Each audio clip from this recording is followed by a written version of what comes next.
minimalist bento cake tayo for today's video. Hi Sisi! Balikan lang natin yung cake na to dahil sobrang ganda niya. Ito na naman tayo sa paggawa ng cute na cake. So para ma-achieve yung color ng ganitong cake, gumamit lang ako ng Petraco Black Food Color. Siguro nagtataka kayo kung bakit black food color. Pero green yung base ng cake. Ba't kaya ganun? Hindi ko rin alam kung bakit eh.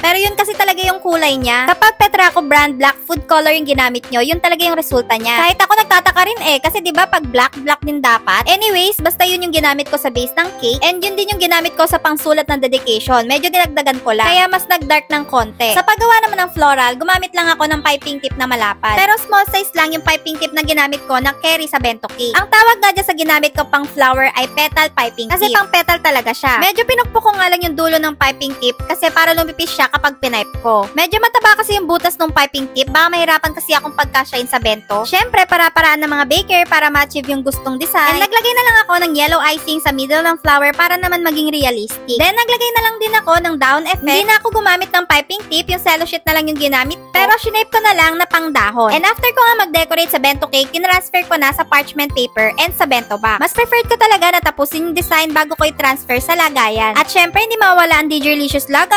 Kung nagustuhan nyo yung cake na to, pa-rate na lang 1 to 10. Thank you so much for watching. Babush!